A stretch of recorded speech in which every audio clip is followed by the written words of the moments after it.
안녕하십니까. 부동산학개론 이용방입니다.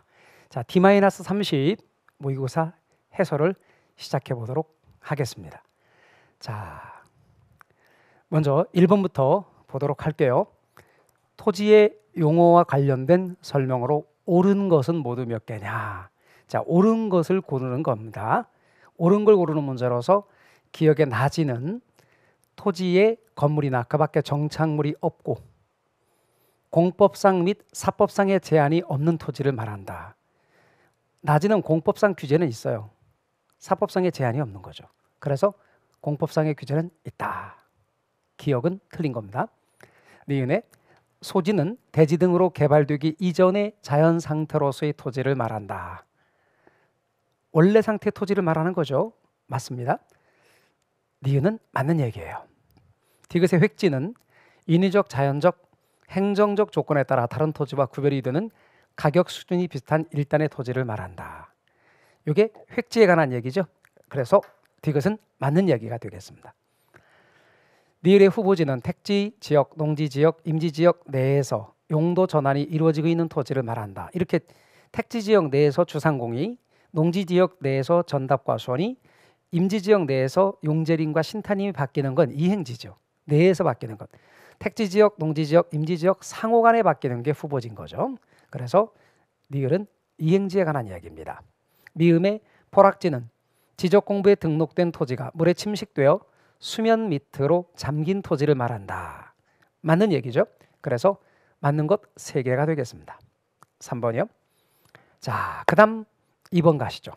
부동산의 개념에 대한 설명으로 틀린 것은 1번의 토지와 건물이 함께 있는 복합부동산은 법률적 측면에서 별개의 부동산이므로 경제적 측면에서 감정평가를 할 경우 구분평가를 한다. 자, 복합부동산은 감정평가할 때 무슨 평가하냐면요. 일괄평가합니다. 일괄평가입니다. 토지와 건물이 함께 있는 복합부동산도 법률적 측면에서는 별개의 부동산이 맞습니다. 자, 그러나 이용할 때는 함께 하나의 부동산이기 때문에 일괄해서 평가한다. 따라서 1번은 틀린 얘기입니다. 나머지 2번 토지에 정착되어 있고 매년 경작 노력을 요하지 않는 나무나 다년생 식물 등은 토지에 종속되어 있는 정착물로 토지의 구성 부분으로 간주되며 토지와 함께 거래가 되죠.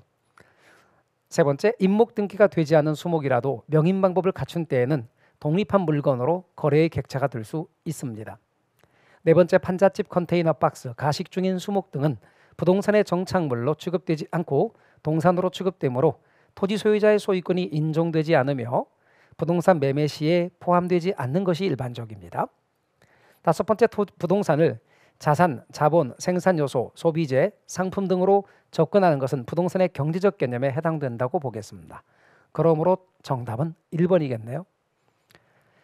3번입니다. 부동산의 특성에 관한 설명이다. 괄호에 들어갈 내용으로 옳게 연결된 것은 그랬습니다. 자, 기억에 들어갈 거는 뭘까요?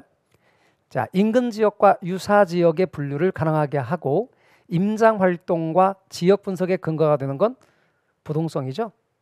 니은에 토지에 대한 소유욕을 증대시키며 토지 이용을 집약화시키는 것은 부증성이겠죠. 부증성입니다. 3번에 토지 간의 비교를 어렵게 만드는 건 개별성이죠. 완전한 대체를 제약시키는 것 개별성입니다. 부동성, 부증성, 개별성의 순서로 되어 있는 건 1번이겠네요. 그래서 1번을 정답으로 하시면 됩니다. 4번입니다. 자, 다음과 같이 주어진 자료에 의할 때 소형 아파트에 대한 주거용 오피스텔의 수요의 교차 탄력성은 다른 모든 조건은 일정하고요. 자, 주어진 조건의 하나입니다. 박사네요. 가구 소득이 5% 상승하고요. 소형 아파트 가격은 4% 상승했을 때 주거용 오피스텔의 수요는 6%가 증가합니다. 또 주거용 오피스텔의 수요의 소득 탄력성은 0.8이며 주거용 오피스텔과 소형 아파트는 대체 관계에 있습니다. 수요에 여기 주어진 소득 탄력성과 그리고 묶이는 교차 탄력성 이 2개를 연결하는 거죠. 그러니까 탄력성 2개가 나와줘야 됩니다. 그런데 여기에서 보니까 소득이 변함에 따라서 오피스텔의 수요량이 얼마만큼 변했느냐, 수요의 소득 탄력성이 0.8로 주어졌습니다. 그리고 이제 이건 구하는 값이고요. 그런데 주어지기를 가구 소득이 5% 상승했죠. 그리고 소형 아파트 가격은 4%가 올랐습니다. 이 둘을 곱해서 여기가 58, 4, 40이니까 4%죠. 근데 4%가 어떻게 됩니까? 예, 증가해야죠. 여기 양해값이니까 증가합니다. 근데 문제 주어지기를 지금 전체적으로 6% 증가한다고 주어졌잖아요. 근데 여기서 4%가 증가합니다. 근데 전체적으로 오피스텔의 수요가 6% 증가한다고 주어졌기 때문에 여기서 2%가 더 증가해야 되거든요. 그러면 이 둘을 따졌을 때 4분의 2이기 때문에 0.5가 정답이 될 겁니다. 자, 이렇게 해서 하나씩 맞춰가는 거예요. 그런데 왜 이게 같은 방향인지 모르겠어요 하시는 분들은 양해값을 가지면 같은 방향입니다. 마찬가지로 여기도 지금 올라갈 때 증가했으니까 같은 방향이고 양해값입니다. 그죠? 그래서 이렇게 값을 구할 수 있습니다. 자, 그래서 답을 0.5로 찾을 수 있는데요. 이렇게 해도 되고요. 여러분 유념할 것은 이렇게 곱해주면 오피스텔의 수요량 변화율이고요. 이렇게 곱해도 오피스텔의 수요량 변화율이죠. 이렇게 곱하면 소소가 되고요. 이건 교차 탄력성이니까 그냥 교교라고 해봅시다. 그러면 이런 식으로 소소와 교교를 더하면 수요량 변화율이 되거든요. 근데 이 중에 교차 탄력성을 묻는 거니까 요건 이리 넘어오면 수요량 변화율 빼기 소소 그리고 교차 탄력성 남겨주고 다른 가격 변화율을 여기다 둡시다. 이렇게. 그러면 수요량 변화율이 전체 6%예요. 6. 그 다음에 소소하십시오. 이렇게 곱해요. 그럼 4. 그럼 6 빼기 4가 되기 때문에 2가 되는 거예요. 분자는. 그리고 다른 가격의 변화율이 여기서 주어지기를 4%라고 주어졌다고 이렇게. 그럼 결국은 이런 걸 할 줄 알면 그냥 바로 4분의 2이기 때문에 0.5로 바로 구할 수 있는 거예요. 그러니까 이런 요령들을 좀 알아두실 필요가 있는 거죠. 그러니까 여러분은 바로 수요량 변화율을 찾고 그죠? 6. 그 다음에 소소예요. 소소해야지가 이렇게 곱해주면 돼요. 4. 그럼 6 빼기 4는 분자가 2. 그리고 다른 가격 변화율이 주어지기를 4%라 했으니까 4분의 2. 따라서 0.5를 금방 구할 수 있습니다. 자, 이런 요령들은 터득해 놓으시면 정말 도움됩니다. 자, 5번입니다. 특정 주거지역에 있는 아파트의 가격을 상승시키는 요인에 대한 설명 중 틀린 것은 단 해당 아파트는 정상제이며 다른 요인은 일정하다고 가정합니다. 자, 아파트 가격 상승 요인에 관한 얘기죠. 해당 지역의 아파트에 대한 결의 규제가 완화되면 수요가 증가하겠죠. 그럼 수요가 증가하니까 이런 경우는 수요가 증가하니까 가격이 상승하겠죠. 맞죠? 그다음 요건 맞습니다. 자, 그다음에 해당 아파트 수요 소득이 증가해도 수요가 증가하니까 가격이 올라가겠죠. 근데 여기 한번 볼까요? 소비에 있어서 해당 아파트와 대체재, 이 대체재가 뭐냐면 단독주택으로 보란 말이에요. 그럼 단독주택 가격이 하락하면 단독주택의 수요량이 늘고 아파트 수요가 줄겠죠. 아파트 수요가 줄면 아파트 가격은 떨어질 거예요. 그래서 단독주택의 수요량이 늘고 아파트 수요량이 감소하면서 그러니까 아파트 수요량이 감소하면 아파트 가격은 하락할 것이다. 따라서 3번은 틀려요. 해당 아파트에 대한 선호도가 증가하면 수요가 늘어서 가격 상승. 수요자들의 해당 아파트에 대한 가격 상승 예상하면 가격이 올라갈 걸 예상했기 때문에 수요는 더욱 증가하겠죠. 증가하니까 가격 상승. 나머지는 모두 가격 상승 요인인데 요거는 가격 하락 요인이 되죠. 그래서 아파트와 대체재를 단독주택으로 보고 단독주택 가격이 떨어졌으면 단독주택 수요량이 늘고 아파트 수요량은 줄 것이다. 그러니 아파트 가격은 떨어질 것이다. 이렇게 보는 거죠. 3번이 정답입니다. 6번입니다. 수요와 공급의 가격 탄력성에 따른 수요와 공급의 변화에 관한 설명으로 옳은 것은 단 다른 조건은 불변이라고 가정합니다. 공급이 가격에 대해 탄력적일수록 수요가 증가하면 균형 가격은 크게 상승하고 균형 거래량은 적게 감소한다. 자, 여러분 탄력적이라고 주어졌잖아요. 그러면 항상 탄력성과 관련해서는 비끗한작으로 기억하십시오. 탄력적이면 가격이 작습니다. 비탄력적이면 가격이 크고요. 가격 변화가 작아요. 그리고 가격 변화가 작은데 수요가 증가하면 가격이 올라가고 양 느는데 자, 가격 변화가 작으니까 균형 가격은 작게 상승합니다. 그리고 균형 거래량은 당연히 많이 크게 그 다음에 수요가 증가했으니까 증가한다 그래야 됩니다. 그래서 여러분 수요 증가는 가격 상승 양 증가인데 탄력적이니까 가격은 적게 혹은 작게 상승하고 양은 크게 증가한다. 이렇게 됩니다.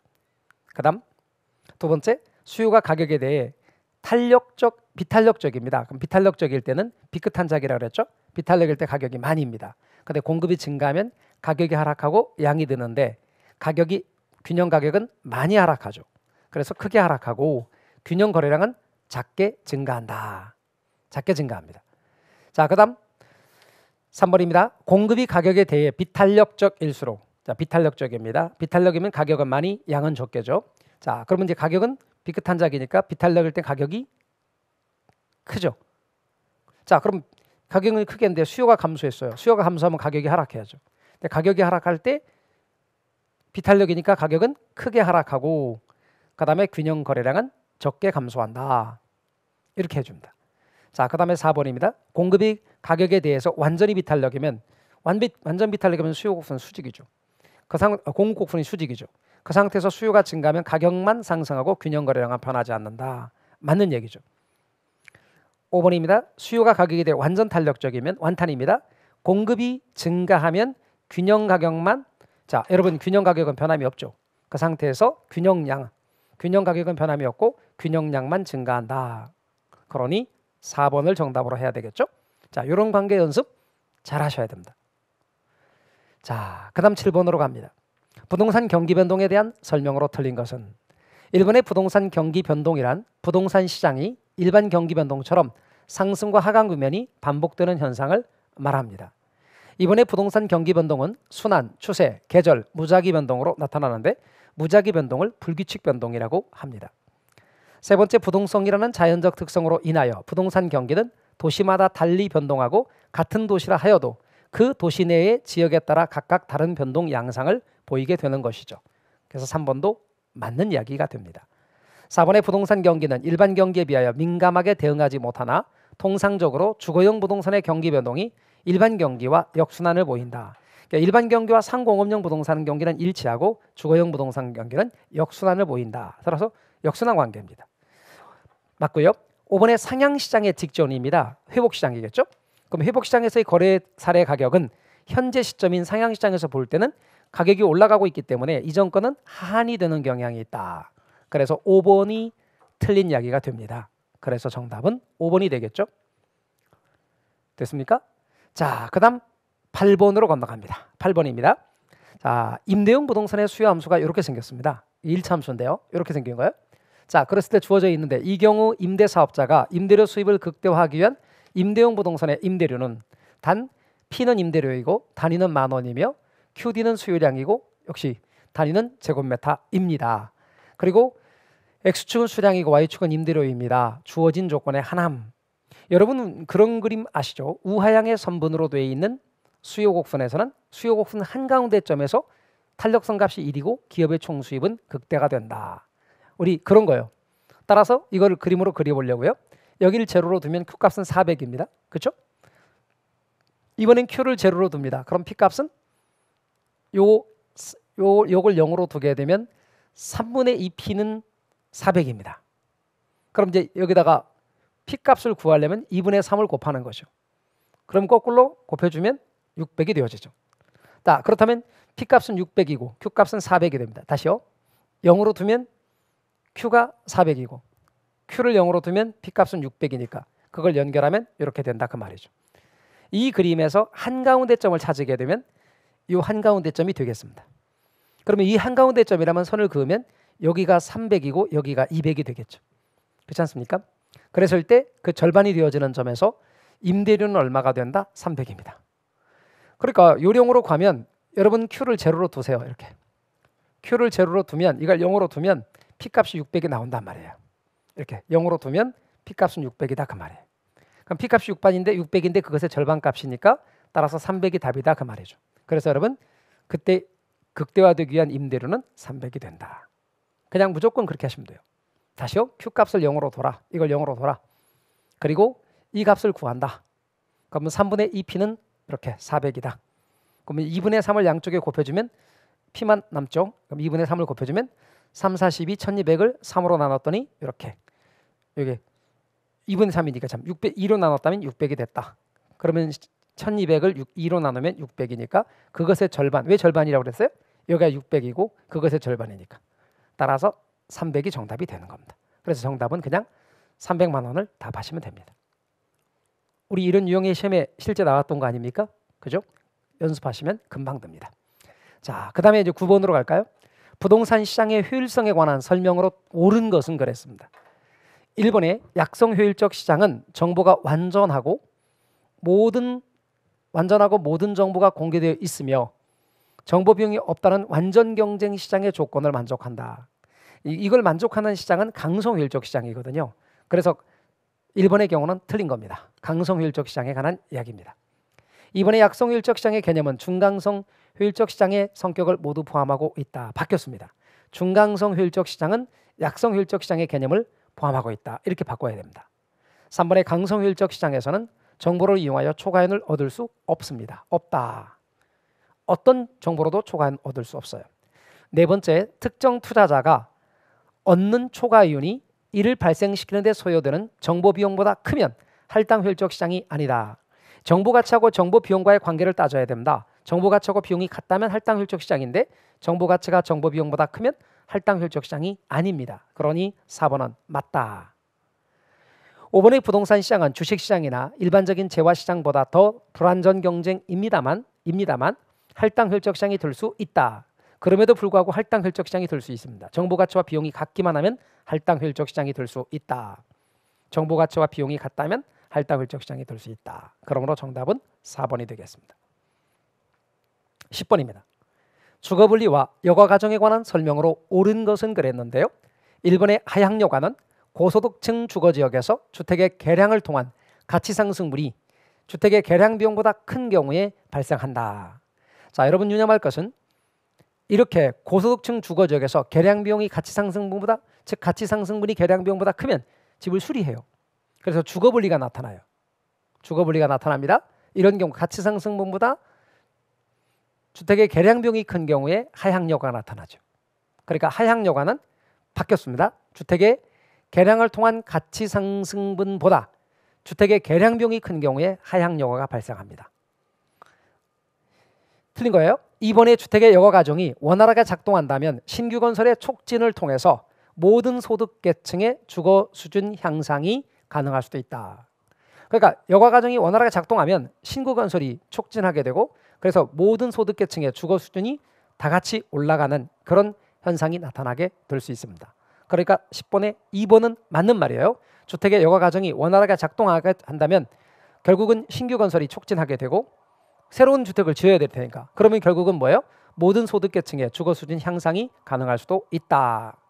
세 번째, 다른 조건이 동일한 경우에 고가주택, 이번은 맞는 겁니다. 그러니까 3번의 다른 조건이 동일할 경우에 고가주택이 가까이 위치한 저가주택에는 부의 외부 효과가 발생한다. 아니고 정의 외부 효과가 발생하죠. 그래서 정의 외부 효과가 발생한다. 이렇게 말할 수 있죠.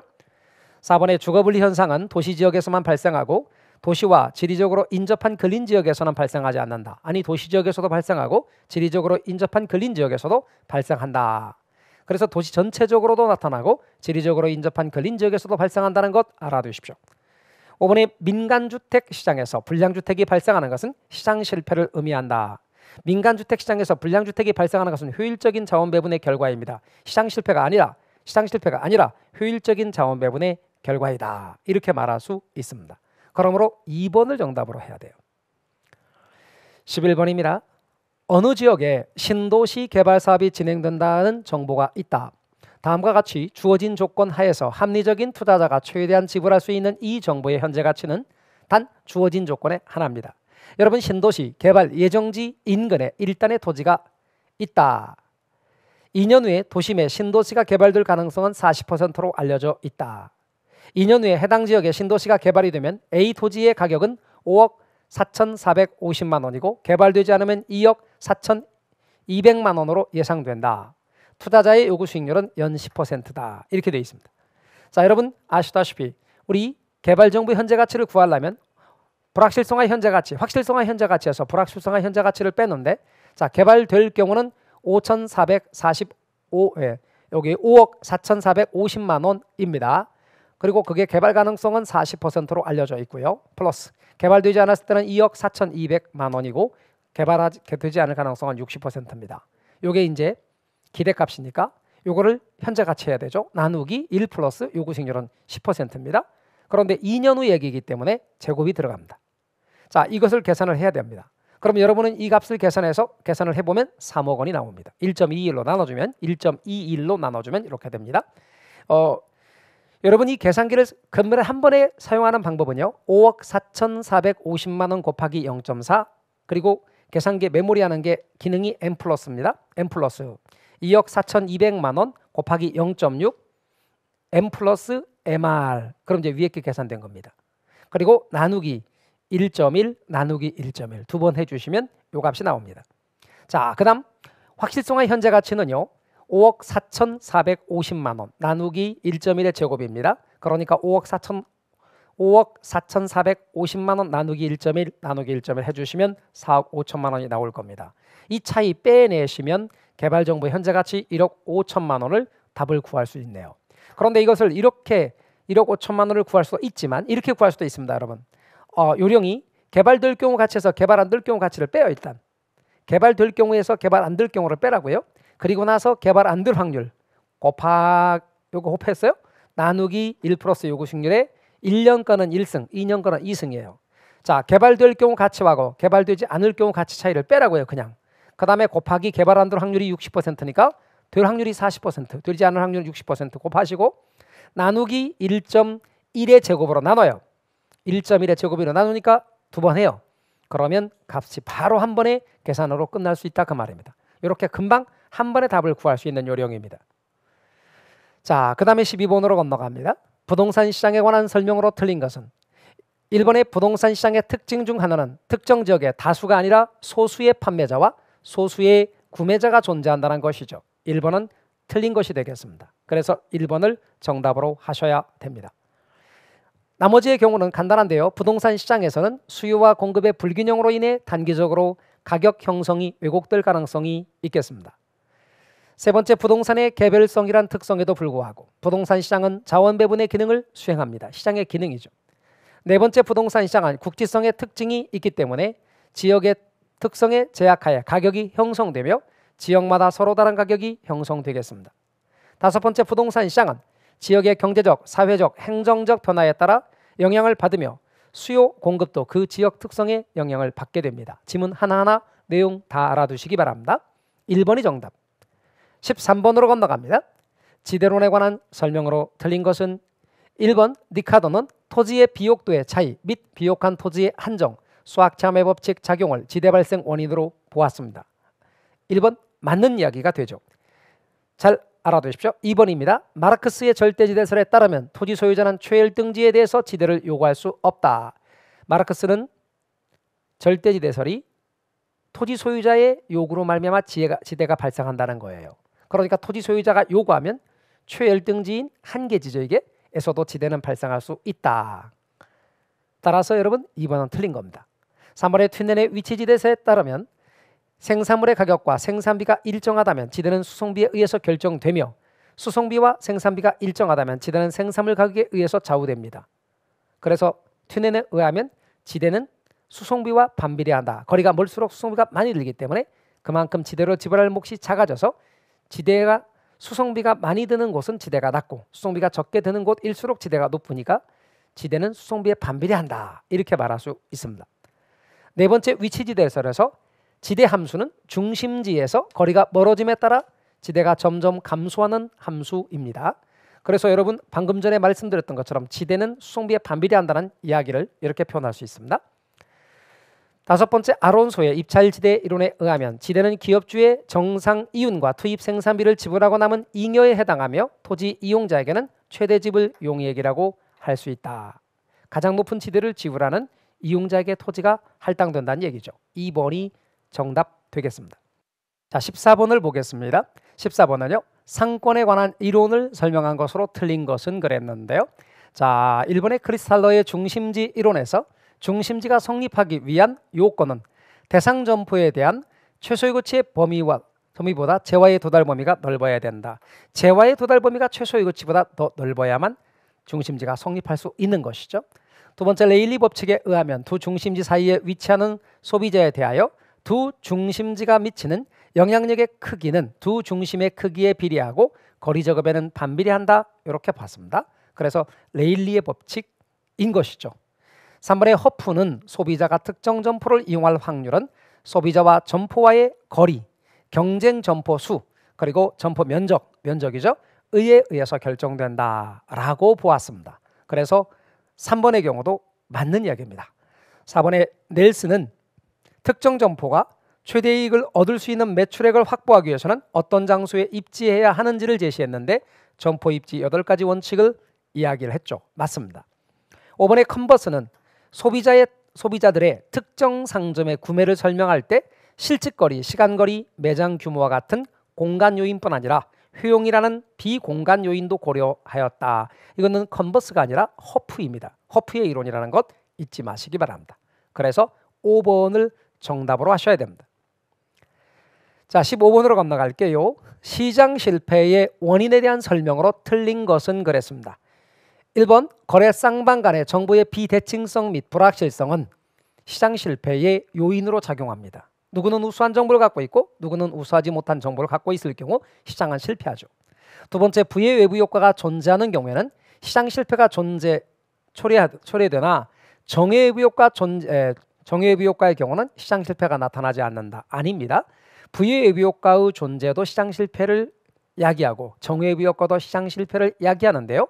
부의 외부 효과의 경우는 사적 비용이 사회적 비용보다 작기 때문에 과다 생산해서 시장이 실패하고, 정의 외부 효과는 사적 비용이 사회적 비용보다 사적 비용이 더 크기 때문에 과소 생산해서 시장이 실패합니다. 얘는 과다 생산으로 인한 시장 실패, 얘는 과소 생산으로 인한 시장 실패가 나타납니다. 그러니 2번은 틀린 것입니다. 그래서 방금 말씀드린 것처럼 정의 외부 효과는 사회적 비용보다 사적 비용이 더 높기 때문에 과소 생산으로 인해 시장 실패가 나타난다.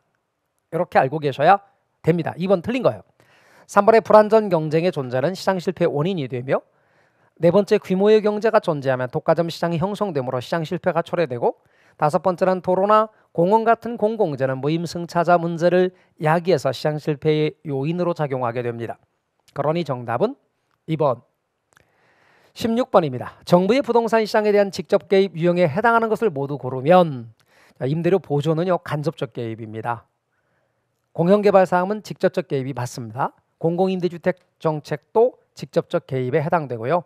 종합부동산세 간접적 개입, 개발부담금, 조세 같은 부담금이나 조세나 간접적 개입이고요. 공공토지비축, 말하자면 토지은행 직접적 개입이고요. 토지수용도 직접적 개입입니다. 총부채 상환비율, LTV나 DTI 같은 금융규제는요 간접적 개입에 해당됩니다. 이렇게 해당되는 것은 3번을 정답으로 해야 되겠네요. 17번입니다. 분양가 상한제로 인해 발생할 수 있는 문제점과 그 보완책을 연결한 것이죠. 이쪽에는 분양가 상한제로 인해서 나타날 수 있는 부작용들입니다.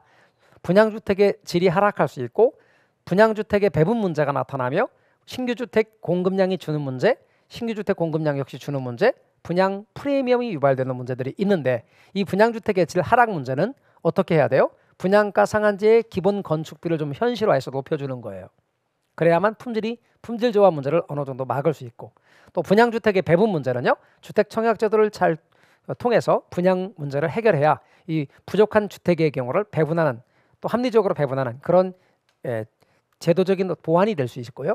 그 다음에 신규 주택의 공급량이 주는 부분에 대해서는 공공의 저렴한 택지를 공급한다든지 신규 주택 건설에 대한 금융 지원을 한다든지 해서 공급을 늘려주는 거예요. 또 분양 프레임을 유발하는 부분에 대해서는 분양주택의 전매 제한을 강화해야 되겠죠. 완화가 아니라 강화가 근본적인 대책이 되겠습니다. 그러므로 5번을 정답으로 해야 해요. 그 문제를 물어보는 것과 그 답을 어떻게 연결시켜야 되는지를 연습하셔야 됩니다. 이런 스타일의 문제들 잘 출제됩니다. 그 다음에 18번입니다. 정부에서 임대주택에 재산세를 부과하였다. 만일 임대주택 수요의 임대료 탄력성이 비탄력적이고 임대주택 공급의 임대료 탄력성이 탄력적이라고 할 때 재산세 부과 효과에 대해 틀린 것은 단 다른 조건은 일정하다고 가정합니다. 문제에서 공급의 임대료 탄력성은 탄력적이랍니다. 수요는 비탄력인데 말입니다. 자, 그것과 관련된 내용을 골라라. 1번, 재산세 부과는 임대주택의 공급 곡선을 세금이 부과되면 좌상향으로 이동하는 건 맞죠? 맞습니다. 이번에 재산세 납부 후 임대인이 받는 금액은, 세금 내고 받는 금액은 당연히 가져가는 금액은 그만큼 세금 부과 전보다 낮아지겠죠. 세금 내고 가져가니까. 또 세금을 여러분 임대인의 경우는 세금을 어때요? 자기가 부담하는 것과 임대인은 임차인에게 전가시켜서 받은 금액까지 합쳐서 세금을 납부를 해야 된다고요. 근데 100%를 전가하지 못하니까 임대인도 자기도 내야 될 테니까 세금 납부 후에 가져가는 금액은 적을 수밖에 없어요. 세 번째, 재산세가 부과되기 전보다 부과 후 임대주택의 거래량은 줄어들게 됩니다. 이걸 우리는 자원배분의 왜곡이라고 말하죠. 네 번째, 재산세 부과 후 임차인이 지불하는 금액은 재산세가 부과되기 전보다 높아지겠죠. 더 임차인에게도 전가가 됐으니까 더 높은 금액을 지불해야 되겠죠. 그래서 4번은 틀린 거예요. 5번의 재산세 부과는 임대인보다 임차인에게 더 크게 나타날 것이라는 뭐고 알 수 있어요?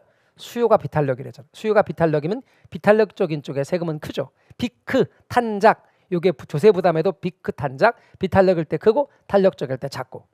그래서 4번이 정답이 되는 거죠. 19번입니다. 부동산 투자의 레버리지 효과에 관한 설명으로 옳은 것을 모두 고른 것은 단 주어진 조건의 하나입니다. 기억, 지분 수익률에서 총자본 수익률을 빼면 정의 수익률이 플러스의 수익률이 나오면 이런 경우는 정의 레버리지가 발생하는 게 맞습니다. 기억은 맞다. 니은의 정의 레버리지는 이자율의 변화 등에 따라 부의 레버리지로 바뀔 수 있습니다. 여러분, 이 정의 지렛대 효과와 부의 지렛대 효과, 이 지렛대 효과가 서로 바뀌는 것은 이자율의 변화 때문이에요. 이자율 변하지 않고는 절대로 정의 지렛대 효과가 부의 지렛대 효과로 바뀐다든가 부의 지렛대 효과가 정의 지렛대 효과로 바뀌거나 그러지 않습니다. 따라서 꼭 이자율이 변할 때만 그래요. 따라서 니은은 맞는 거예요. 자, 정의 레버리지는 이자율의 변화에 따라 부의 레버리지로 변화될 수 있다도 맞지만 부의 레버리지는 이자율의 변화에 따라 정의 레버리지로 바뀔 수도 있다 맞단 말이에요. 그러니까 이자율이 아주 높아지면 정의 레버리지가 부의 레버리지로 바뀔 수가 있어요. 이자율이 아주 낮아지면 부의 레버리지가 정의 레버리지로 바뀔 수가 있어요. 니은은 맞다. 디귿입니다. 총자본 수익률과 저당 수익률이 동일한 경우 여기까지 밑줄 그어주시고 이건 영의 지렛대 효과예요. 영의 지렛대 효과. 영의 지렛대 효과가 중립적 지렛대 효과고 지렛대 효과가 전혀 나타나지 않는 거예요. 이런 거는 부채 비율의 변화가 자기 자본 수익률에 아무런 영향을 미치지 않는 거예요. 그래서 중립적 지렛대 효과를 가리키는 말. 디귿도 맞다. 니을의 부의 레버리지가 발생할 경우에 부채 비율을 낮추어서 여러분 이렇게 부의 레버리지 상황에서 부채 비율을 낮추면 지분 수익률이 올라가는 건 맞아요. 그렇지만 정의 레버리지로 전환되는 건 아니에요. 그래서 부채 비율을 낮추면 지분 수익률이 올라가긴 하지만 그렇다고 해서 정의 레버리지로 바뀌지 않는다. 왜요? 이자율이 낮아지지 않는 한 절대로 그럴 수 없다. 그러니까 여러분 이 점 유념하십시오. 이자율이 낮아지지 않는 한 부채 비율을 낮춘다고 해서 반드시 정의 레버리지로 전환되는 것은 아니다. 그러니 니을 빼고 다 맞는 거죠. 4번이 정답입니다. 잘 알아두십시오. 자, 그 다음에 20번입니다. 20번. 시장 상황별 추정 수익률의 예상치가 다음과 같은 투자 자산의 분산은 그랬습니다. 자, 시장 상황이 이렇게 주어졌고요. 그러면 이제 먼저는 우리 분산값을 구하려면 기대 수익률을 먼저 구해야 됩니다. 그럼 기대 수익률을 먼저 구하려면요. 각 경제 상황별 추정 수익률의 발생 확률을 곱해야 되겠죠. 자, 그렇다면 20% 곱하기 0.5 계산기로 20 곱하기 0.5 m 플러스 40 곱하기 0.5 m 플러스 mr 요령 이렇게 해주시면 30이 나옵니다. 자, 그러면 여러분 이건 소수로 바꿔줘야죠. 이렇게. 그 다음 분산으로 갑니다. 분산은 전부 다 소수로 해야 됩니다. 그러면 분산으로 바꿔주면 0.2로 바꿔줘야죠. 그럼 0.2 빼기 0.3 이렇게. 그 다음 제곱 요 값이 제곱 곱하기 0.5. 그 다음 0.4 빼기 0.3 제곱 곱하기 발생 이렇게. 확률 이걸 우리 계산을 하면 이렇게 나옵니다. 근데 이것을 계산기로 눌러주면 0.2 빼기 0.3 이렇게 몇 승 2승이든 3승이든 여기가 2승이어서 곱하기 2개가 아니라요. 3승이든 4승이든 무조건 곱하기 2개 몇 승 나오면 그리고 여기서 한번 계산했으니까 2승이면 이퀄 하나 3승이면 이퀄 2개 4승이면 이퀄 3개 합니다. 자, 여기서 여기까지 계산한 게 자승한 거예요. 그 다음 곱하기 0.5 그 다음 m 플러스 뒤에 거 합니다. 0.4 빼기 0.3 그 다음 곱하기 2개 이퀄 곱하기 0.5 m 플러스 mr 해주시면 바로 한 번에 계산하실 수 있습니다. 그래서 여러분 요 값이 나옵니다. 요게 분산입니다. 그래서 요 분산 나올 때 됐어요. 뜸했거든요. 우리 시험에 나온 다음에 좀 간격이 있습니다. 꼭 다시 나올 때 됐으니까 확실하게 연습해 주기 바랍니다. 따라서 답은 1번이 되는 거예요. 아시겠죠? 분산 계산하는 요령 잘 익혀두시기 바라겠습니다. 자, 21번부터 보겠습니다. 부동산 투자 이론에 관한 설명으로 틀린 것은 그랬는데요. 1번에 투자안의 기대 수익률이 요구 수익률보다 높으면 해당 투자안의 수요 증가로 기대 수익률이 낮아져서 자, 기대가 요구보다 크면 결국은 어때요? 투자가 늘게 되면 부동산의 가치가 올라가고 부동산 가치가 올라가면 투자 금액 대비 기대 수익률이 낮아지게 됩니다. 결국 요구수익률과 가까워지겠죠. 그래서 여러분 1번 맞는 겁니다. 잘 기억하셔야 돼요. 이번에 위험회피형 투자자는 위험부담에 대한 보상심리로 위험할증률을 요구수익률에 반영하게 됩니다. 맞는 이야기예요. 3번의 변이 개수 또는 변동 개수는 수익률을 올리기 위해 부담하는 위험의 비율로 표준 편차를 기대 수익률로 나눈 값이다. 기대 수익률분의 표준 편차가 맞아요. 4번의 포트폴리오를 구성하면 비체계적 위험을 회피할 수 있다. 포트폴리오 구성을 통해 비체계적 위험은 줄어들게 됩니다. 맞고요. 5번의 두 개별 자산으로 구성된 포트폴리오에서 자산 간의 상관계수가 양수인 경우에 음수인 경우보다 포트폴리오 절감 효과는 높다. 바뀌었죠? 따라서 음수인 경우에 양수인 경우보다 포트폴리오 효과가 더 큰 것입니다. 그래서 상관계수 값이 마이너스 1쪽에 가까울수록 포트폴리오 효과는 큰 거죠. 5번이 정답이 되겠네요. 자, 22번을 보겠습니다. A는 향후 30년간 매월 말 50만 원의 연금을 받을 예정이다. 시중금리가 연 6%일 때 이 연금의 현재 가치를 구하는 식으로 오른 것은 단 주어진 조건의 하남. 근데 문제에 힌트가 주고 있죠. 연금의 현가계수. 연금의 현재 가치를 계산하랍니다. 그러니까 이게 문제가 매년 말 적립이라면 말이죠. 연금의 현재 가치 값은 R분의죠. R분의, 그런데 현재 가치는 1을 앞에 쓰는 거죠. R분의 그리고 1 앞에 쓰고요. 부호는 마이너스로 연결하고 현가계수를 뒤에다 갖다 붙이면 됩니다. 자, 그 다음 똑같이요. R 자리에 이자율이 6%니까 0.06, 1 마이너스 1 플러스 0.06에 마이너스 30년이니까요. 거기서 30을 써주면 됩니다. 근데 이걸 월로 환산하는 겁니다. 월로 환산하게 되면요. 요거 12로 나눴죠? 그 다음에 똑같이 12로 나눴습니다. 그리고 여기다가 12를 곱한 거예요. 이렇게. 그래서 요거 찾는 거예요. 똑같은데 요거 12로 나누고요. 월로 환산했으니까 요거 12로 나누고요. 연도에다가 12 곱하는 거예요. 요거 찾는 거죠. 이렇게 돼 있는 건 몇 번이냐? 따라서 50만 원에 이렇게 곱하는 겁니다. 요거 구하는 거죠. 이런 식의 식을 묻는 문제들이 출제되고 있기 때문에 알아두셔야 될 문제입니다. 그래서 정답은 4번이 되겠습니다.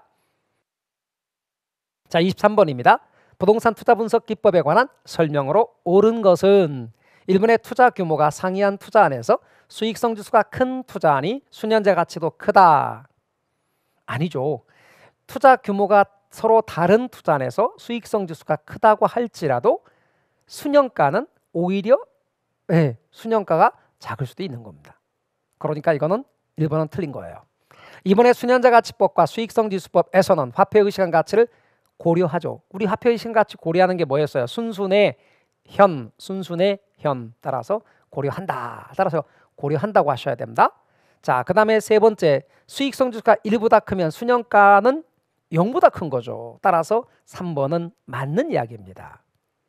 4번입니다. 서로 다른 투자안 A와 B를 결합한 새로운 투자안의 내부 수익률은 A의 내부 수익률과 B의 내부 수익률을 합한 값이다. 가치의 가산 원칙이 성립하지 않기 때문에 따라서 그렇지 않습니다. 그래서 가치의 가산 원칙이 성립하지 않기 때문에 다룰 수 있다는 것 잊지 마시고요.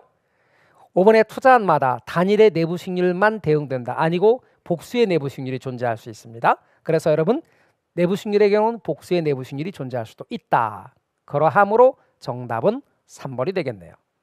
24번으로 건너갈게요. 자, 비율 분석법을 이용하여 산출한 것으로 틀린 것은 단 주어진 조건의 하나며 연간 기준임 그랬습니다. 주택담보대출액은 1억 8천만 원이고 주택담보대출의 연간 원리금 상환액이 부채 서비스액인데 2천만 원, 부동산 가치 3억 원, 차입자의 연소득은 5천만 원, 가능총소득도 5천만 원, 공실 및 대손 충당금 가능총소득의 20%입니다. 그리고 영업경비는 유효총소득의 25%가 되는 거죠.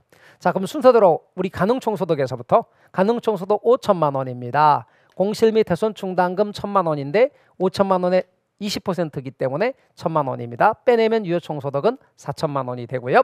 거기에 영업경비는 마찬가지로 유효총소득의 25%라 그랬으니까 이렇게 계산하면 순영업소득을 계산할 수 있거든요. 근데 이런 식으로 일일이 계산할 것이 아니라 이렇게 계산하시면 돼요. 가능총소득 5천, 그 다음에 아까 공실이 20%니까 곱하기 0.8, 그 다음에 그것의 유효총소득의 25%니까 곱하기 0.75 순서대로 해주시면 바로 3천만 원을 계산할 수 있는 거예요. 이렇게 계산하란 말이죠. 자, 그러면 순영업소득이 3천만 원 나왔습니다. 1번 담보 인정 비율은 부동산 가치분의 융자액입니다. 근데 부동산 가치가 주어지기를 3억 원이라 그랬고 융자를 1억 8천 받았습니다. 계산기로 누르면 0.6. 부채 감당률은 부채 서비스분의 순영업소득입니다. 부채 서비스액이 원리금 상환액입니다. 2천만 원, 순영업소득 3천만 원 계산했죠? 따라서 1.5. 부채 총부채 상환 비율은 DTI입니다. 연간 소득액분의 연간 부채 상환액인데 연간 소득액이 5천만 원 주어졌고 연간 부채 상환액이 2천만 원이기 때문에 0.4. 채무불이행률은 유효총소득분의 영업경비 플러스 부채 서비스액인데 유효총소득이 얼마입니까? 4천만 원이고요. 영업경비가 얼마예요? 1천만 원. 부채 서비스액이 얼마입니까? 2천만 원. 따라서 3천만 원이니까 4분의 3, 0.75. 영업경비 비율의 경우는 유효총소득분의 영업경비를 보통 쓰거든요. 유효총소득의 기준에서 영업경비를 따지기 때문에 유효총소득이 얼마입니까? 4천. 영업경비는 얼마예요? 1,000. 4분의 1이기 때문에 25%로 0.25 이렇게 주어졌습니다. 그래서 여러분 아닌 걸 고르시오, 틀린 걸 고르시오. 따라서 채무불이행률을 좀 전에 계산하니까 채무불이행률이 얼마였었습니까? 0.75였는데 1이라고 했기 때문에 틀린 거다. 4번입니다. 25번으로 건너가 보도록 하겠습니다. 부동산 금융에 관한 설명으로 틀린 것은 단 주어진 조건의 하나입니다. 1번의 주택 저당 대출의 기준인 담보 인정 비율과 총부채 원리금 상환 비율이 변경되면 주택 수요가 변화될 수 있다. 분명한 것은 LTV나 DTI, 이제는 DSR입니다. 이게 변경되면 이것이 규제가 강화되면 수요가 줄 거고 규제가 완화되면 수요가 늘 거고 따라서 1번은 정확한 표현이 되겠습니다. 2번 총부채 원리금 상환 비율 DSR과 담보 인정 비율 LTV는 소득 기준으로 채무 불이행 위험을 측정하는 지표다. 여러분 DSR은 소득 기준이 맞습니다만 LTV는 담보 가치 기준입니다. 그러니까 담보 가치를 중심으로 채무 불이행률을 측정하는 지표다. 2번은 틀린 거예요. 꼭 1번, 2번 잘 기억하세요. 3번의 금리 하락기의 변동금리 대출은 고정금리 대출에 비해 대출자의 조기 상환 위험은 낮다. 여러분 금리가 떨어지는 하락기에 변동금리 대출을 하게 되면 고정금리 대출에 비해서 대출자의 입장에서 여러분 이자율이 낮아지니까 차입자가 조기 상환을 그만큼 안 할 거 아닙니까? 조기 상환 위험은 그만큼 낮다 이렇게 말하겠죠. 근데 고정금리에서는 금리가 하락하면 기존 대출을 갚아버리고 다시 융자를 받아버려요. 그럼 조기 상환이 나타나겠지. 따라서 조기 상환 위험에 관한 측면 잘 요것도 기억하세요. 반대로 나타난다고 착각하실 수 있습니다. 4번의 금리 상승기에 변동금리 대출의 금리 조정 주기가 짧을수록 대출자의 금리 위험은 낮아지게 되죠. 5번의 대출 채권의 듀레이션 평균 회수 기간입니다. 이 평균 회수 기간의 경우는 초창기에 많이 회수하는 것일수록 짧아요. 그럼 만기 상환 대출은 이자만 갖고 원금 하나도 회수 안 해요. 만기 때까지. 이것은 원리금 균등 대출에 보다도 길다. 당연히 얘가 길고 얘가 짧아요. 원금 균등은 더 작고. 아시겠죠? 그러니까 여러분 듀레이션이 가장 짧은 게 뭐야? 원금 균등. 그 다음에 원리금 균등. 그 다음에 체증식. 그 다음에 만기 일상환이 제일 길어요. 따라서 만기 일상환이 제일 길다. 그렇게 여러분이 알아두시면 돼요. 그래서 정답은 2번. 듀레이션 평균 요거 회수 기간 요거 32회 시험에 나왔기 때문에 또 나올 수 있어요. 꼭 알아두세요. 자, 그다음 26번 대출 상환 방식에 관한 설명으로 틀린 것은 단 주어진 조건의 하나임. 1번의 원금 균등 분할 상환 방식은 만기에 가까워질수록 차입자의 원리금 상환액이 감소한다. 여러분 원금 균등의 경우는 점점점 원금은 똑같은데 갚아가는 이자가 줄기 때문에 대출자에게 줄어요. 대출자에게 줄기 때문에 이자가 줄고 따라서 원리금 상환액도 줄어요. 그러니까 1번은 맞는 이야기가 됩니다. 2번에 차입자의 소득에 변동이 없는 경우 원금 균등 상환 방식의 총부채 상환 비율 DTI는 만기에 가까워질수록 낮아진다. 차입자의 소득은 변동이 없어요. 분모값은 연간 소득액은 똑같아요. 근데 원금 균등은 분자가 부채 상환액인데 많이 갚았기 때문에 뒤로 가면 갈수록 점점점 갚아가는 금액이 주니까 낮아진다. 맞습니다. 3번에 이거는 지금 돈 빌리고 갚는 그 상환에 이거 이 사람의 상환 능력을 말하는 게 아니에요. 그냥 분모가 연간 소득액분의 분자 연간 부채 상환액 그 자체 비율을 따지는 거예요. 지금 상환 능력을 말하는 게 아니라고요. 꼭 혼동하지 마세요. 연간 소득액분의 연간 부채 상환액이 이 사람의 경우는 원금 균등의 소득은 똑같다가 치면 많이 갚았으니까 점점점 갚아가는 금액이 주니까 만기에 가까울수록 점점 낮아진다는 얘기예요. 맞고 세 번째 원리금 균등 분할 상환 방식은 만기에 가까워질수록 원리금 상환액 중에 원금 상환액의 비율이 높아진다. 원금 차지하는 비율은 점점 높아지고 이자 차지하는 비율은 점점 줄어들게 되는 것이죠. 맞고 4번의 차입자의 소득의 변동이 없는 경우에 원리금 균등 분할 상환 방식의 총부채 상환 비율의 경우는 원리금 균등의 경우는 대출 기간 동안에 일정하게 유지된다. 원리금이 똑같기 때문에 맞죠. 잘 기억하세요. 그 다음에 그러니까 얘는 갚아가는 금액이 점차 줄고 얘는 갚아가는 금액이 일정하다는 얘기예요. 원리금을 물어보는 거죠. 지금 원리금이 얘는 점차 준다. 얘는 원리금이 일정하다. 다섯 번째, 대출 조건이 동일하다면 대출 기간 동안 차입자의 총 원리금 상환액은 총 원리금 상환액은 누적 원리금 상환액을 말하는 거예요.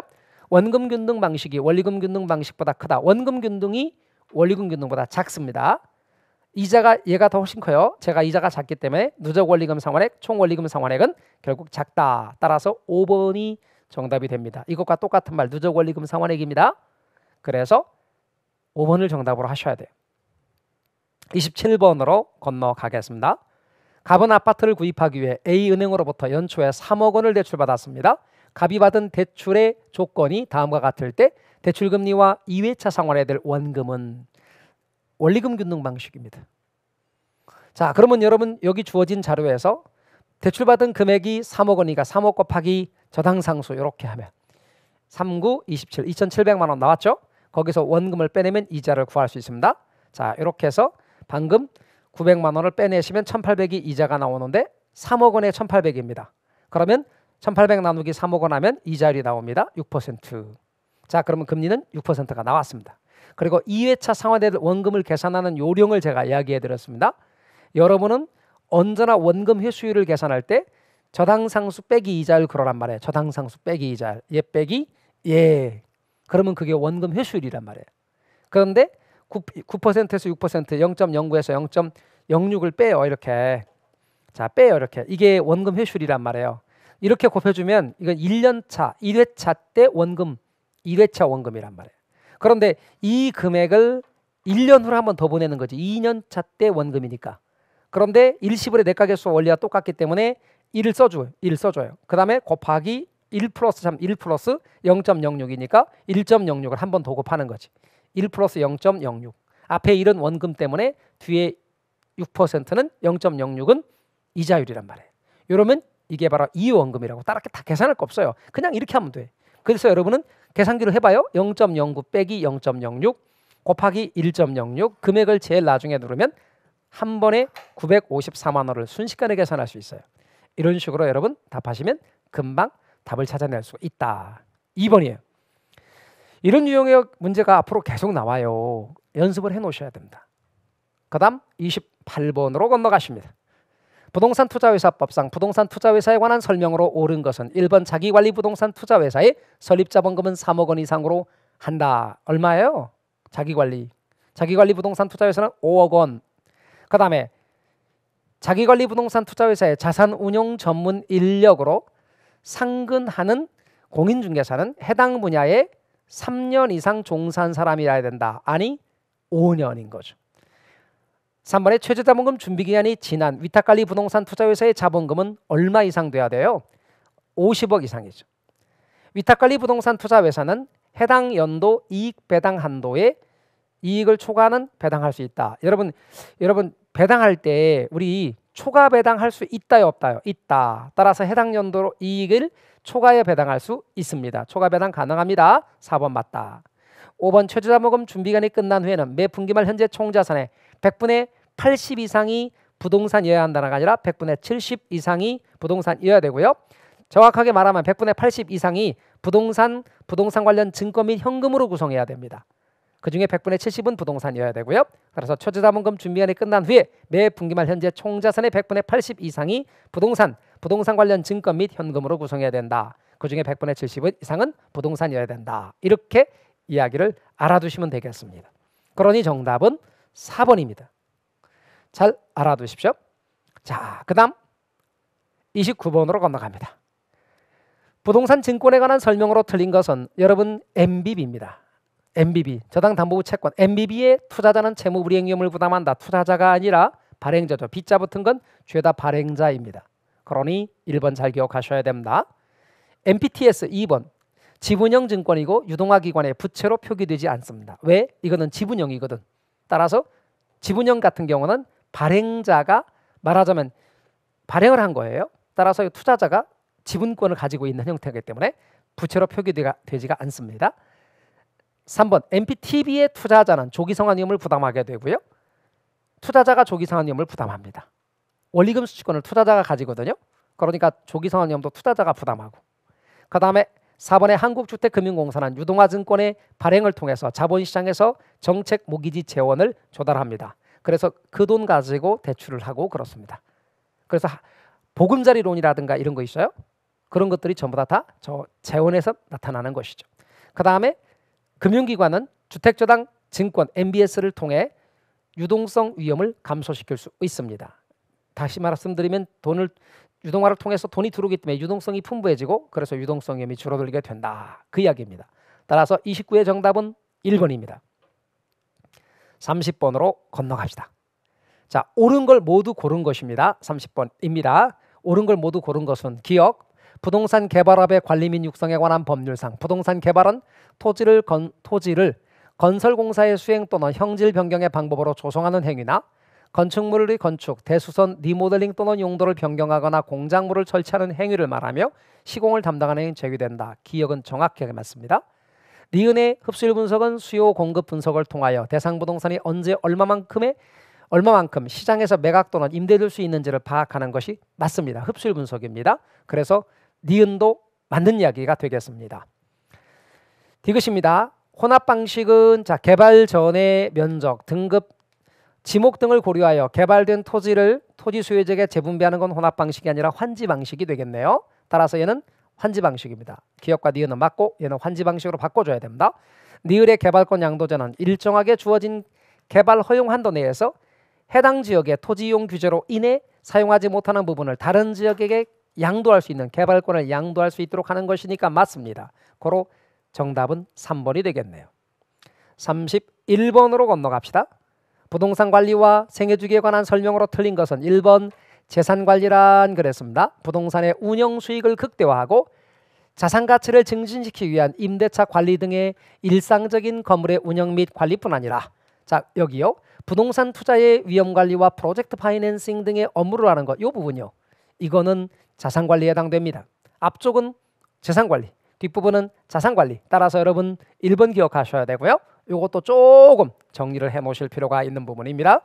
이번에 시설관리란 각종 부동산 시설을 운영하고 유지하는 것으로 시설 사용자나 건물의 요구에 단순히 부응하는 정도의 소극적이고 기술적인 측면의 관리를 말합니다. 3번의 자산관리란 소유자의 부를 극대화시키기 위하여 대상 부동산을 포트폴리오 관점에서 관리하는 것에 해당되고 이게 자산관리입니다. 4번의 건물의 이용에 의한 마멸, 파손, 노후와 우발적인 사고 등으로 사용이 불가능하게까지의 기간을 물리적 내용수라고 하고요. 5번의 생애주기상 노후 단계는 물리적, 기능적 상태가 급격히 악화되기 시작하는 단계입니다. 그러므로 정답은 1번이겠습니다. 32번으로 건너가십니다. 각 지역과 산업별 고용자 수가 다음과 같을 때 A지역 Y산업과 B지역 X산업의 입지 개수를 올바르게 계산한 것은 단 주어진 조건의 하나며 결과값은 소수점 셋째 자리에서 반올림합니다. 자, 이렇게 주어졌을 때 기억과 니은에 들어가는 값을 구하는 것인데요. 자, 먼저 B지역의 기억 여기 X, 요거 X산업 입지 개수를 구하게 되면요. 이렇습니다. 전국 전체가 4,000입니다. 그리고 여기에 2,400이죠. 전국 전체. 그 다음에요. 요거요. 2,000분의 1,400이 들어가야 됩니다. 자, 그렇다면 이 값을 계산하게 되면 계산기로 해보십시오. 자, 이렇게 곱한 거 우리가 요게 분모, 요게 분자니까 분자 값을 먼저 계산할까요? 계산기로 1,400 곱하기 4,000 나누기 1,000 나누기 1,400 해주시면 1.17이 나올 거예요. 그 다음에 A지역 여기 Y의 입지 개수를 구하면 4,000분의 1,600 그 다음에 여기 들어갑니다. 2,000분의 1,000이 들어갑니다. 그러면 요게 분모, 요게 분자니까 4,000 곱하기 4,000을 하신 다음에 나누기 2,000 나누기 1,600을 해주십시오. 그러면 1.25를 계산할 수 있을 겁니다. 자, 그런데 이렇게 계산해도 되죠. 이렇게 고용자 수 합계가 똑같아요. 2,000으로. 그럴 경우는 언제나 기억하실 것은 둘이 합하면 2가 된다. 그러니까 여러분 둘이 합하면 2가 되니까 여기는 계산하지 않아도 1.17이 되고 여기는 계산하지 않아도 0.83이 된다는 것. 여기요 0.15가 된다는 것. 참 0.15가 된다는 것. 여기는 1.17, 여기는 1.25. 그냥 눈으로 구할 수 있습니다. 그래서 여러분께서는 두 개 합쳐 2가 되기 때문에 이 요령만 하시면 계산하지 않아도 답을 그냥 3번으로 구할 수 있다. 자, 그 다음 33번으로 건너가십니다. 옳은 걸 고르는데요. 건물의 관리 방식에 관한 설명으로 옳은 것은 1번의 자가관리 방식은 관리 업무의 타성을 방지할 수 있다. 이건 위탁관리의 경우에 해당되겠죠. 그래서 1번은 틀린 이야기가 되겠습니다. 2번의 위탁관리 방식은 부동산 관리 전문업체에 위탁해서 관리하는 방식으로 대형 건물의 관리에 유용한 방식, 이게 위탁관리의 특징인 것으로 2번은 맞겠죠. 3번의 위탁관리 방식은 외부 전문가가 관리하므로 기밀 및 보안 유지에 유리하다. 외부 전문가가 관리하는 건 좋은데 기밀 및 보안 유지에 유리한 것은 자가관리에 해당된다고 보겠습니다. 그래서 불리하다고 말하는 게 맞겠네요. 4번의 혼합관리 방식은 필요한 부분만 일부 위탁하는 방식이 맞는데요. 관리자들 간의 협조가 긴밀하게 이루어진다는 부분은 문제점입니다. 아시다시피 혼합해놨기 때문에 그런 긴밀하게 이루어지기가 어려울 수밖에 없죠. 5번째 혼합관리 방식은 관리 문제가 발생 시 책임 소재가 불명확하다는 것이 문제점이 되어집니다. 고로 2번이 정답이겠네요. 34번으로 건너갈까요? 틀린 것입니다. 부동산 마케팅에 대해서 틀린 것 1번 아이다 원리에 따르면 소비자의 구매 의사결정 과정은 이게 이 순서가 아니죠. 아이다인데 제일 먼저 뭐가 나와야 돼요? 주의, 따라서 어텐션이 나와야 됩니다. 그 다음에 관심, 욕망, 그리고 여기 끄트머리의 행동, 얘하고 얘가 위치가 바뀌었습니다. 그래서 주의, 관심, 욕망, 행동의 단계라는 것 잊지 마시고 1번 틀렸네요. 이번 STP 전략에서 STP란 시장 세분화, 표적 시장, 포지셔닝 맞습니다. 3번의 마케팅 믹스에서 포피는 유통 경로, 제품, 가격, 판매 촉진 맞고요. 네 번째 관계 마케팅 전략은 공급자와 소비자 간의 장기적이고 지속적인 상호작용을 중요시하는 전략입니다. 5번에 노벨티 광고라는 것도 있는 거 알아두십시오. 개인 또는 가정에서 이용되는 실용적이며 장식적인 물건의 상호, 전화번호 등을 표시하는 것으로 분양 광고에 주로 활용되는 것이 노벨티 광고에 들어간다 보겠습니다. 그러므로 1번을 정답으로 하셔야 해요. 35번으로 건너가겠습니다. 자, 감정평가에 관한 규칙상 원가 방식에 관한 설명으로 틀린 것은 1번의 원가법과 적산법은 원가 방식에 해당됩니다. 2번의 적산법에 의한 임대료 평가에서 대상 물건의 제조달 원가가 아니라 기초가액에 기대율을 곱하고 산정된 기대수익의 대상 물건을 계속해서 임대하는 데 필요한 경비를 더한다. 따라서 2번은 틀린 겁니다. 적산법에 대해서 한번 기초가액에다가 기대율을 곱하고 필요적인비를 더한다. 그 정도는 좀 알아두시면 좋겠죠. 3번의 원가 방식을 적용한 감정평가서에는 부득이한 경우를 제외하고는 제조도론가 산정, 감가 수정 등의 내용이 포함되어 있어야 합니다. 네 번째 임목평가 시 소경목림. 여러분 소경목림이 어린 나무입니다. 인 경우에는 원가법을 적용하게 됩니다. 그래서 소경목림 어린 나무를 말합니다.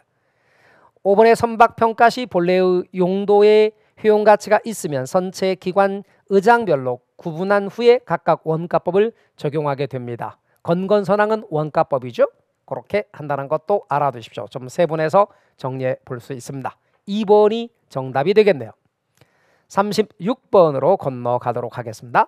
다음의 자료를 활용하여 거래사례 비교법으로 산정한 대상 토지의 비중가액은 단 주어진 조건의 하나입니다. 여러분 여기 주어져 있기를 자 먼저 금액은 이렇게 3억 6천만 원인데요.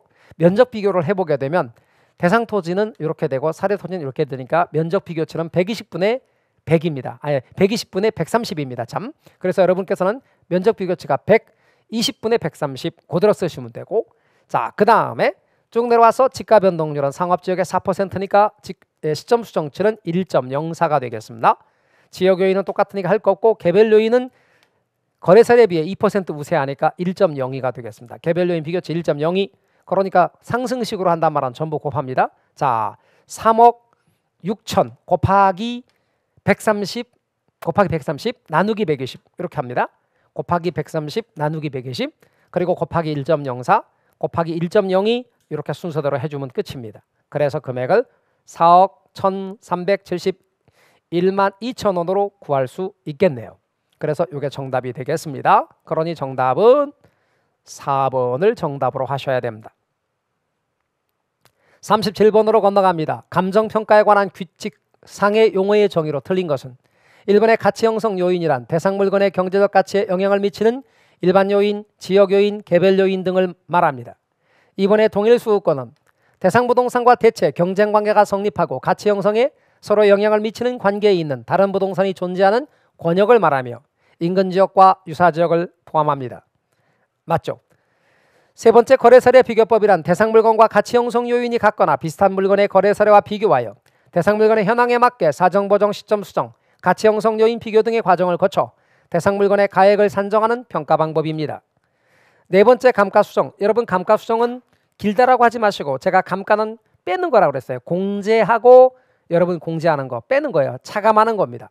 그래서 공제하고 감액하는 거란 말이에요. 그러면 감가는 감액을 하는 겁니다. 이렇게 감액. 그 다음에 또 뭐예요? 공제가 나와야 되는데 가산이라 했기 때문에 틀렸습니다. 그 다음에 물기경이 다 들어가 있습니다. 물기경이 들어가 있고요.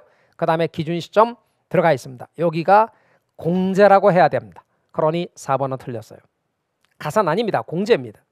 5번의 수익환원법이란 대상 물건이 장래 산출할 것으로 기대되는 순수익이나 미래의 현금 흐름을 환원하거나 할인하여 대상 물건의 가액을 산정하는 평가 방법입니다. 고로 4번이 정답이 되겠죠. 38번으로 건너가겠습니다. 부동산 감정평가에서 가격의 재원칙에 관한 설명으로 틀린 것은 그랬네요.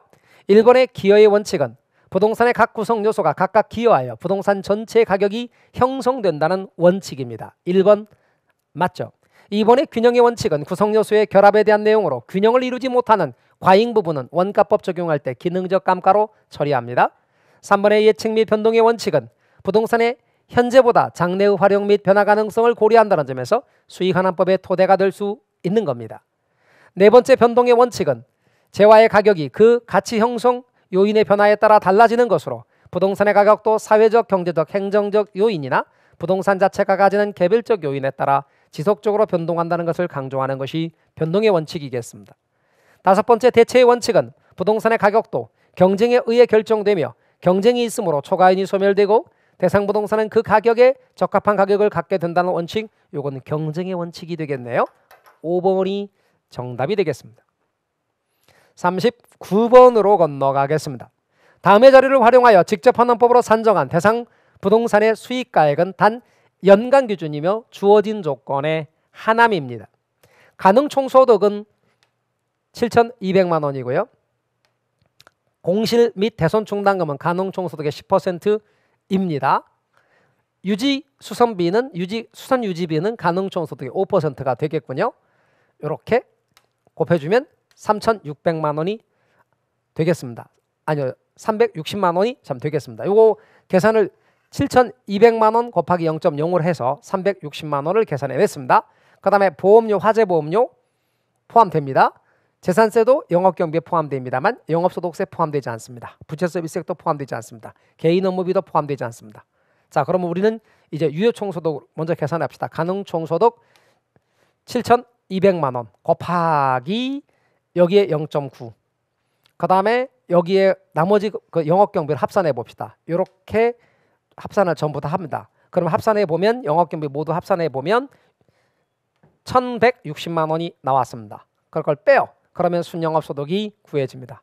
5,320만 원이 순영업소득이고 그것을 환원율 10%로 나눠주면 0.1로 나눠줍니다. 그러면 5억 3,200만 원이 정답이 됩니다. 패턴 똑같고 우리 이런 방식의 문제 잘 나왔잖아요. 연습 잘 해놓으셔야 됩니다. 그러므로 정답은 5번이 되겠습니다. 40번입니다. 부동산 가격 공시에 관한 법률에 규정된 내용으로 틀린 것은 1번 표준주택을 선정할 때는 일반적으로 유사하다고 인정되는 1단의 단독주택 및 공동주택에서 해당 1단의 주택을 대표할 수 있는 주택을 선정해야 된다. 여러분 단독주택은 표준과 개별로 구분하지만 공동주택은 표준과 개별로 구분하지 않습니다. 그러므로 1번은 틀린 겁니다. 따라서 저 공동주택이라는 부분은 빼야 되죠. 이번에 국장은 표준주택 가격을 조사 산정하고자 할 때에는 한국부동산원에 의뢰합니다. 3번에 시장군수 또는 구청장은 공시기준일 이후에 분할 합병이나 건축물의 신축 등이 발생한 경우에는 대통령령으로 정하는 날 여기서 여기까지를 밑줄 긋고 뒤를 보십시오. 개별주택 가격이 나오면 시장군수구청장이 맞습니다. 네 번째, 표준지 공시지가에 이의가 있는 자는 그 공시일로부터 30일 이내에 서면으로 국장에게 이의 신청할 수 있습니다. 다섯 번째, 표준지로 선정된 토지나 조세 또는 부담금 등 부과 대상이 아닌 토지나 그 밖에 대통령령으로 정하는 토지에 대하여는 개별 공시가를 결정 공시하지 아니할 수 있습니다. 그러므로 정답은 1번이 되겠네요. 중요한 내용이고 잘 알아두시기 바랍니다. 자, 이렇게 해서 여러분 우리 다 D-30 모의고사의 해설을 정리를 해보았습니다. 이 모의고사 여러분 보시면서 잘 보신 분도 계시고요. 마지막 모의고사인데도 좋은 점수가 나오지 않은 분도 계실 수 있습니다. 그러나 마지막까지 여러분 문제 다루면서 연습하시면 틀림없이 좋은 결과를 얻으실 수 있습니다. 여기 해놨던 것처럼 마지막까지 최선 다하셔서 여러분 합격자 모임에서 꼭 배웠으면 좋겠습니다. 대단히 수고 많으셨습니다.